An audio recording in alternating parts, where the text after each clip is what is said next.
Under the leadership of Governor Ron DeSantis, the Florida Department of Education has mandated that middle school history curriculums must include teaching that there were benefits to some people from slavery because of the skills they developed. Yes, the benefits of slavery. And in the document that was put forth by the DOE, they gave 16 examples of individuals who benefited. Turns out that many of those people were not slaves in the first place or were freed before they gained their skills. Let's talk about it. Hey everybody, it's Dr. David. So, in another repugnant, disgusting action taken by the state of Florida's government, they have literally come out, and let me read this exactly to you, with the statement that said that the educators have to include that slaves developed skills which in some instances could be applied for their personal benefit.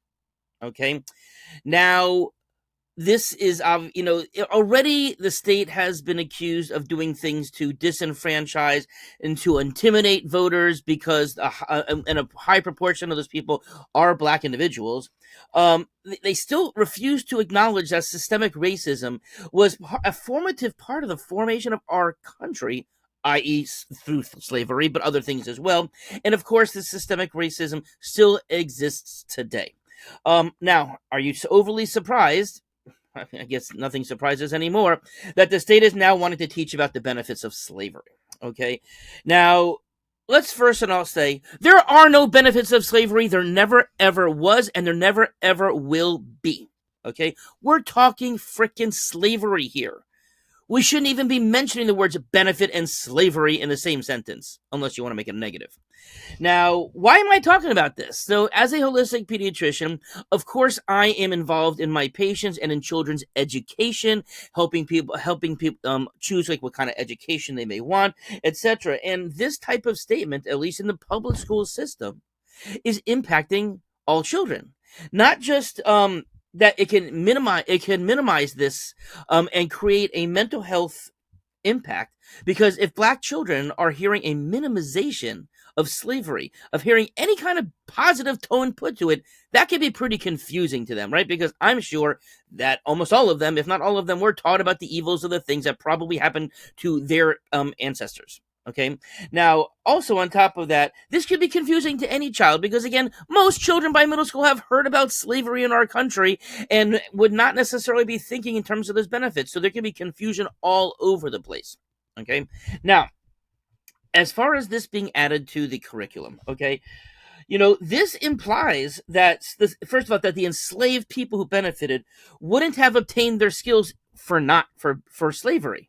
Right? So how disrespectful is that to think that if these individuals weren't slaves, that they benefited from it, so they couldn't have possibly gained it in any other way, right? No, because that's what the benefit would be, something that they would have not gotten otherwise. Now, it is so disrespectful to these individuals who are listed. Like, what was this, on-the-job training? Was it an unpaid internship in their eyes? I don't know, but it's just steam coming out of my ears proverbially here. Now, as far as this, let's talk about the realities of slavery, okay? Now, in slavery, people were completely dehumanized. They were whipped. They were raped. And they got away with it. Okay? Families were torn apart, right? You wanted to sell some slaves, but not other slaves. Kids were separated from their parents. Now, let me ask, did these individuals benefit from slavery because they were given food, shelter, clothing? Oh, the slave owners, they were just so generous by giving those people because, they benefited by having the shelter, by having clothing and food, right? They may not have survived without it. So, gee, how kind of the slave owners to provide that. What a benefit to them. Because, anyways, now, as far as our governor, Ron DeSantis, now, he actually has a checkered past, and when it comes to making racially charged statements in the first place, you may remember back in 2018, during the governor's race, he expressed concern about Andrew Gillum, who was Florida Democratic Party's first ever African-American nomination. And DeSantis actually openly talked about how he was concerned about and encouraging people not to vote for Gillum because he may monkey it up. He may monkey up the economy of the election. Now, that may not sound like to me, but I'll tell you what, that is a dog whistle right there. One shouldn't be equating black people with monkeys, right? We should know about that, right? So to even put those two in the same sentence, that's a racially charged statement. Now, also, he had a 2011 book called Dreams of Our Founding Fathers, which seemed to be a swipe at Obama's book Dreams of My Father. But in this book, he slammed Supreme Court Justice Thurgood Marshall for saying that the founding fathers were hypocritical for permitting slavery if there was to be freedom for all. So he actually attacked Thurgood Marshall for saying that. Okay? Now, also in his book, he mentioned that the 3/5 compromise. So this was something where slaves, for accounting purposes, were considered 3/5 of a human, right? They weren't a full human, but black people were 3/5 of a human.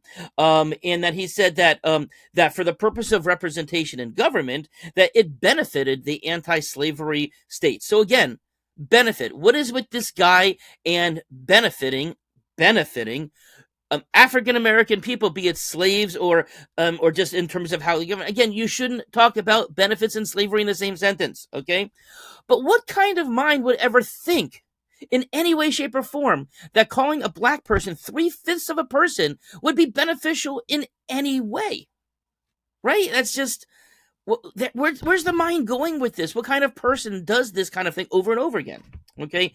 Now, as far as this particular issue with the schools, okay, the Florida Department of Education responded to the criticism about the slavery benefits. And they said that their comments were factual and well documented. And then the department went on to list 16 different people who they say benefited from their times as being slaves. Okay. Now, as part of this, they actually cited two resources. One called The Colored Patriots of the American Revolution, which is a book in 1895 by William Cooper Neal, and also the Encyclopedia of African American History, 1619 to 1895, which was a book in 2006 by Paul, who was edited by Paul Finkelman. Okay. Now, those were the citations, and they went ahead in this release that they did where they actually list the individual names and what the jobs are that they got benefit from. But the Tampa Bay Times recently, and I put the link to this in the description down below, okay, actually did a deeper dive in this. And they found that many of these people were either freed ahead of time or were never slaves in the first place, okay? And of course, that means that if they develop those skills in those non-situations, they shouldn't have been on this list in the first place. Now, all of the examples are actually in that link, but I'm going to give you a few choice ones here, okay? Booker T. Washington, okay, is listed on the state list as an educator, okay? Now, Booker T. Washington, as you may know from our own history classes, he was an author, he was an orator, he was an advisor to several United States presidents, okay? Now, he was enslaved, and he worked in mines as in mines and also as a houseboy. But he was freed at 9 years old. Okay, so obviously he developed those oratory educational skills not as a slave, but as a free man. Right. So I guess there was no benefit to that guy's slavery, right? Lewis Latimer. Now, this was a blacksmith that was born into slavery in 1848. And he was freed in 1852 at 4 years of age. Yeah, I'm sure lots of 4-year-olds developed their skills in slavery, melting iron and other minerals at 4 years of age. Right? So he was not a slave after 4 years of age. So again, somebody who wasn't a slave who got skills that the state is saying that slavery benefited them. Now, there is actually a museum that is dedicated to Mr. Latimer, and it says that he was actually self-educated. He worked as an inventor, participating in the development of the telephone and incandescent lighting, among other inventions. So, of course, shouldn't the aspect of all he accomplished after being a slave at 4 years old be the thing that we should be teaching? That he was able to overcome intense adversity by being born into a family of slaves, technically a slave himself, and then obviously went on to all these great accomplishments afterwards. Now, Florida lists James Forten As a shoemaker that was born into slavery in 1766, he escaped in 1784 when he was 18 years old. But the Museum of the American Revolution actually describes this gentleman as a black entrepreneur who was born to free parents. Okay, so his parents weren't slaves. He was never a slave in the first place, and he actually served as a privateer on ships during the Revolutionary War. And he became a wealthy sailmaker, but not because he benefited from slavery. Okay, now Paul Cuffey. Now this was he was listed in Florida list as a shoemaker and a ship owner that was born into slavery and escaped freedom in 1781. Now, according to the website paulcuffey.org, which is operated by the Westport Historical Society, yes, he was born in 1759 to an emancipated slave. Having worked on whaling boats starting at age 14, he established a shipping business in Massachusetts. So again, none of the skills would have been while he was a slave. Okay, good job, Florida. What are you going to have these other misstatements also be put in the education and in the textbooks also? Okay, so what are my thoughts on this whole thing? Now, first of all, I realize that Florida teachers are scared. Okay, they've already been limited in terms of what they can say in their teaching plans. What we've seen with the LGBTQ plus issues, with the "Don't Say Gay," right? We know about that, where they can't even identify who themselves are, can't use gender pronouns properly that people request, etc. Now, many teachers are afraid to stand up against this and to say anything that could go against this right-wing agenda. Okay, now hopefully, because this is going to be taught in a middle school classroom, maybe the teachers will present this information and about slavery. They will be learning about slavery overall, of course, the darkest and most disgusting part probably of all of American history. But maybe the teachers can actually open up to these kids who probably have learned about slavery already, and maybe they can offer it to a class discussion. Maybe they can discuss it. Maybe these children could come to a better conclusion than the state of Florida has, and maybe they will stand up really quickly and say, hey, there are no benefits to slavery. Have a nice day.